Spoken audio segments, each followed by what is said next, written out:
Good morning. Welcome to Enum United Methodist Church to our Unity service. I realize we do not have bulletins. It'll all be done on the screen, so bear with us. I think it'll go smoothly. I want to welcome everybody here today, and there are some cupcakes, thank you. Cupcakes left over from the wedding yesterday in the lounge, so afterwards if you would want to go in and get a cup of coffee, which there is coffee and cupcakes, please feel welcome to, especially new people that are here today. We welcome you. This is the time that we have announcements, and one announcement is that the poinsettias must be gone today, and if they're not, they'll be delivered to the nursing home. So today's the last day to get them.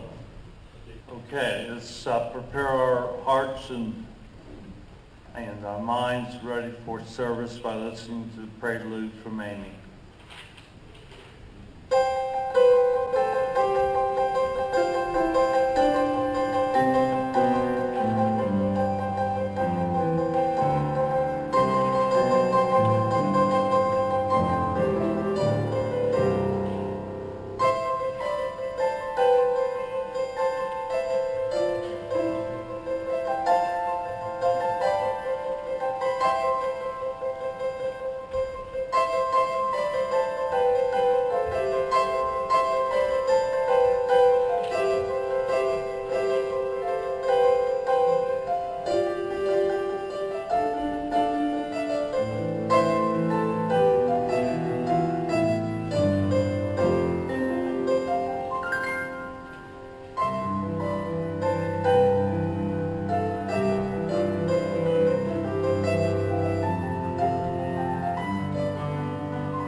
Scripture reading this morning comes from Isaiah 40, 3 through 5 from the New Revised Standard Version.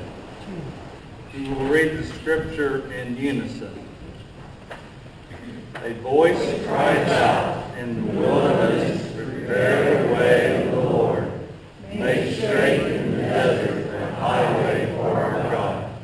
Every valley shall be lifted up, and every mountain and hill be made low. The uneven ground shall become level, and the rough places a plain. Then the glory of the Lord shall be revealed, and all people shall see it together. For the mouth of the Lord has spoken. Jan and Mark are not here. They're on their way to New York to be with her mom this week. So Dennis and I talked about this service. Some people call this Leftover Sunday. It's always the Sunday that follows Christmas. There's sort of a letdown. I mean, the hustle and bustle of Advent and getting ready for Christmas Eve and the Christmas Eve services and Christmas Sunday and then there's this Sunday, you know? How do we keep that anticipation? How do we keep that joy, that awe of Christmas Eve, Christmas morning? How do we keep that alive? So Dennis and I thought, let's sing Christmas carols. Let's get them in our heads so that when we walk out of here every day through the month and grayness of January, of February, we can pull a carol up and we can remember the joy and the celebration that we had at this Christmas time. I apologize if there are no bulletins, but I think you'll be okay. Just follow along on the screen. We will have special readings. We'll have some special presentations and a lot of singing. Hope you enjoy it. Thank you. O come all ye faithful. Adeste Fidelis, better known in America as O Come All Ye Faithful, is a beloved religious carol that owes its existence to a conflict between religious denominations. In 1745, at the age of 35, John Francis Wade found that his life was in grave danger. A cultural war had broken out between the Church of England and the Roman Catholic Church. In England, the Catholic faith was forced underground. As a priest, Wade was sought by the law and even bore a price on his head. He secretly crossed the English Channel to France and joined hundreds of other English Catholic refugees who feared that they would never be allowed to return to their native land and practice their faith. Wade was a calligrapher and a skilled musician, and while in exile, he translated the ancient Latin hymns into French to help preserve the church music. Some manuscripts were even smuggled to the churches in hiding in England. While in France, Wade also began to write music in the style and the Latin language of the ancient church and created several new songs, one of which was Adeste Fidelis. It caught on quickly and was very popular and was eventually published in France. That version was later made its way into England, but when it was being published there in 1841, Wade's name was omitted as the author of the words, and St. Bonaventure was given credit. This was in response to Wade's refusal to take an oath to the allegiance of the Church of England. The song did not become popular in England until 1960, when an English composer took credit for writing the music and translated the Latin words into English. It was not until the late 1940s that John Wade was given full credit for the writing of the music and words to Adeste Fidelis. O Come All Ye Faithful still remains today in its majestic power and deep spiritual message and remains one of the Christmas season's greatest songs.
This next holiday favorite was originally written by a 39-year-old in the Ukraine. The song was entitled Shedrik, or I guess in Ukrainian language, Shedrik. It was an a cappella piece of music that just caught people's imagination to the beauty that can be found each day in God's creation. The song was unusual, and it was wonderful, and it was written to be a cappella, and in just a few years in Russia, it caught on, and it was sung during the holidays as a round, kind of like we do row, row, row your boat, and round. It was a beautiful, beautiful melody. But in 1917, of course, what happened in Russia with the revolution and everything, anything that was Ukrainian and traditional was just forgotten. Well, being born about the same time was a young man that you music and choir aficionados will know his name when I say it, Peter Wilowski. Peter Wilowski was a young man who wrote an arrangement of the Battle Hymn of the Republic that the Mormon Tabernacle Choir did, that has become probably one of the most prolifically used versions of the Battle Hymn of the Republic. And it's been sung, it's even in the choir library here at the United Methodist Church. He eventually became the symphony director at NBC. And so for an NBC Christmas special, they were looking for a special song. And he remembered in his upbringing as a kid from a Ukrainian family in the United States, this melody, this haunting, wonderful melody. And he wrote his own words to it, Peter Wilowski did, for the NBC orchestra and for the singers to do. And that's how the Carol of the Bells came about. Isn't it amazing how beautiful melodies can live and live in different arrangements? That song has been recorded so many times that it's impossible to know which is the definitive use of the Carol of the Bells. But we're going to hear it this morning by a beautiful, beautiful arrangement by our own Amy Whitehill as she plays George Winston's arrangement of the Carol of the Bells.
Reflecting on past Christmases is a sweet blessing for me. My Christmas as a young girl was always filled with family laughter and presents. My mom loved Christmas, and she and my dad always made it special, including always having a last little present hidden in the tree. One tradition that was started when my mother was a little girl and has continued for 4 generations with our kids and grandchildren was getting up on Christmas morning anxious to see what Santa had brought and having to wait until my parents would see if Santa had actually been there, and adding to our excitement by oohing and aahing at how happy we would be when they finally said, "Okay, come on down." But when I married Dave, a new tradition was waiting for me. Dave's family owned a tree farm, Norman's Nursery, and obviously Christmas was their busiest season. They grew Christmas trees from the time Dave was a little boy, and it was the full cycle of that process when it was time to sell the trees. Beginning Thanksgiving weekend and continuing through Christmas Eve, the farm was a constant hustle and bustle of activity. Dave's father made all the wreaths and swags by hand, and his mother would make their big red bows and decorate and finish them off, while making sure the sales lot had cut and live trees ready to please their customers. Every weekend, their sons, daughter-in-laws, and little grandkids would bundle up and head to the nursery, where we would greet folks ready to find the perfect tree. As wreaths with their bows hung on the side of the barn, families would come anxious to grab an orange tie, an 8-foot marked stake, and head for the fields, where the smell of pine and the sound of saws and tractors pulling wagons filled with people who had already picked, tagged, and cut their tree awaited them. After finding the perfect one, they would head back to load their prize on top of their cars. Heading into the small, warm, inviting office for a cup of coffee or hot chocolate, warming their hands on the little stove, grabbing a Norman's Nursery pencil and a candy cane would always be a great way to end their trip. Many families creating their own traditions as they would return every year for that special family time. At the end of a very long day, we would all head for the house, where Dave's grandma and the little one's great-grandma had been busy preparing dinner for 14 hungry family workers. We didn't realize at the time we were living in a Hallmark movie, as our Christmas season was always helping to make others find the joy and the perfect tree to fill their own homes with their ornaments and sparkling lights. The Norman family tradition turned into just precious memories. As in the middle of the 90s, there were no more trees to sell, and the nursery closed. The kids have all grown up, and the grandchildren have children. Grandpa Norman is gone, but Dave's mom at 93 still lives in the same home, and we all spend Christmas with her this year.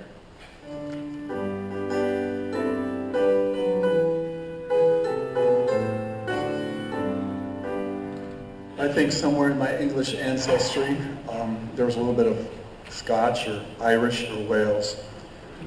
If you've ever heard a Welsh men's choir sing, or the Celtic women, or an Irish tenor, those sounds haunt me when I listen to that kind of music.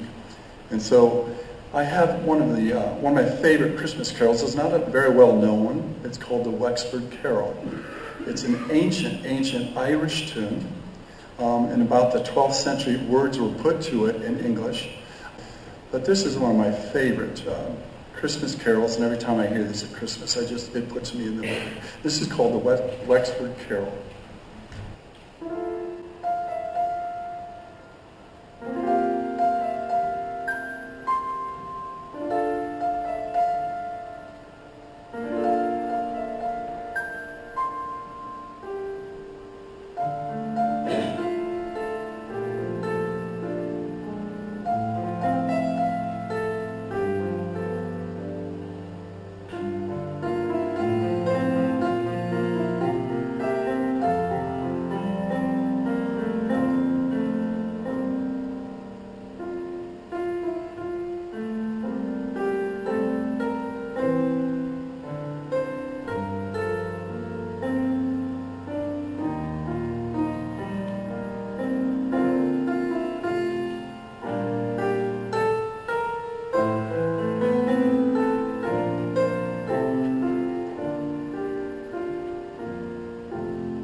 Scripture reading this morning comes from Luke 2:15-18, New Revised Standard Version.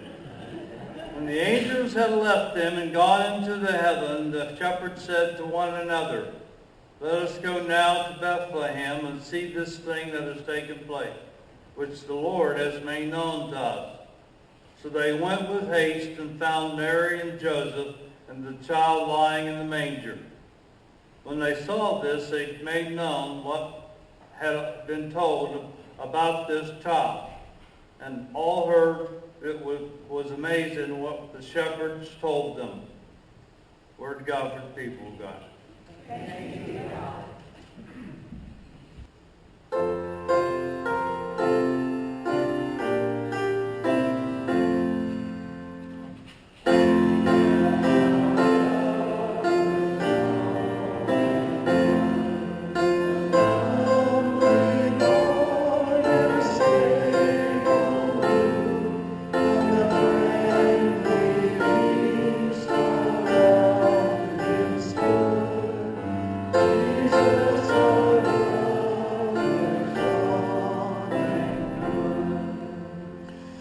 I said the donkey, shaggy and brown. I carried his mother uphill and down. I carried his mother to Bethlehem town. I said the donkey, shaggy and brown. I said the cow, all white and red. I gave him my manger for his bed. I gave him my hay to pillow his head. I said the cow, all white and red. I said the sheep with curly horn.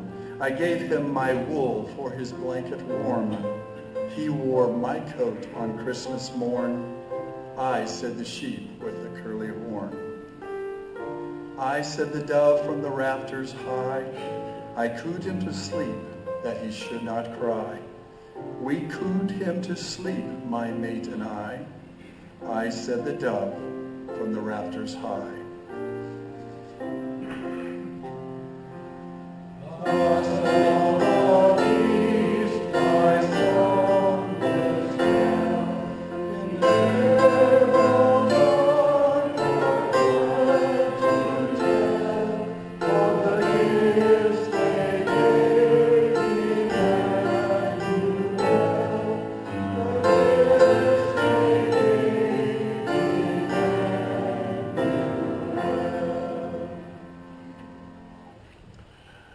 Well, Sharon's story was all about close family and everything like that. And Bill and I, we talked, and I said, I've got a story from my youth that we could use. And Bill said, oh, no. I was 15 years old, going through all those things 15-year-olders go through. We were going to a party at Dot Daly's house. Dot Daly was my girlfriend when I was 15 years old. She was 17 and had a car. And her car was a Corvair with a motor in the back. And she used to let me drive even though I wasn't legal. And we were going to a party with my best friend David Slow Kitchens. And David Kitchens and I had heard that Dot Daly had places in her basement where you could get that were dark and quiet, and you could go and make out. For you younger people in the congregation this morning, smush face. But that's what we were going to do. But Bob Murphy, you've heard me speak of Bob Murphy before. He was our old youth choir director. He used to come around in his blue Chevrolet van and pick all us kids up. That van seated 12, in which we would usually have 26 or more riding. We would go to choir practice and we'd learn. And he made a habit of taking us all Christmas caroling. Now back then, when you didn't have children's hospitals, you didn't have, you had a floor on the hospital that was the pediatric wing. And we went to sing at the pediatric wing. And because I was one of the taller kids in the choir, even in the 9th grade, I always stood on the back row. And so Mr. Murphy gave me a bunch of stuffed animals. And he said, Dennis, when we sing Away in a Manger, you bring those stuffed animals out and you give them to those kids. And I was going like, but we have to go to a party. We really have to get, because this party, it's going to be so good, Mr. Murphy. It's going to be so great. He said, but you give these gifts out. And I said, okay. And we sang a bunch of hymns, and Slow Kitchens and I were ready to go. We wanted to get out of there. We wanted to get out of there so bad. And then Mr. Murphy starts up Away in a Manger. And I grab the stuffed animals and go out to those little kids. And, you know, it was little kids that had tonsillectomies and broken arms and things like that. And I gave those little stuffed animals out. And those kids were so appreciative. And I'm a 15-year-old tall kid, and they're little kids, and they're hugging me around the legs and getting those. And all of a sudden, I heard those Bible stories from the 6th and 7th and 8th grade, all about Jesus saying, hey, when did I love you, Jesus? When did I love you? And Jesus said, whenever you gave and did something for somebody that was sick, or when somebody's in prison, you went and saw them, or when somebody was alone. And I, all of a sudden in that hospital, got this overwhelming feeling of doing Jesus' work and realizing what that was all about. Now I'm 69 years old, and Slow Kitchens and I got together for our 50th high school reunion with all 66 of us at Lynette, Alabama. And Slow Kitchens and I, to this day, remember going to sing for those little kids. It's just like in this church, I remember the day Jeremy first played the drums. And I remember the day that Nicholas Hundley got up here and read the scripture. And I remember seeing Miss Carol sitting on this front row and hugging Brian every morning on Sunday worship. And seeing you people every Sunday morning is family and is doing Jesus' work and being with you. And that's the Christmas tradition to me. And it is so wonderful. Thank you for being that tradition as we sing Away in the Manger.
That simple song, we have a message to tell the world. Please join me in our benediction, which we'll say together. Christ is born a King, heaven's life he brings in the Father's perfect plan. Born of human birth, God has come to earth, though we'll never understand. May the angel's song and the shepherd's joy and the shining star above be yours to share here and everywhere as we celebrate God's love. And we wish you all the merriest of Christmas, and we want you to take your favorite Christmas carol now, keep in your heart, till we meet again next Christmas and share that song with everyone.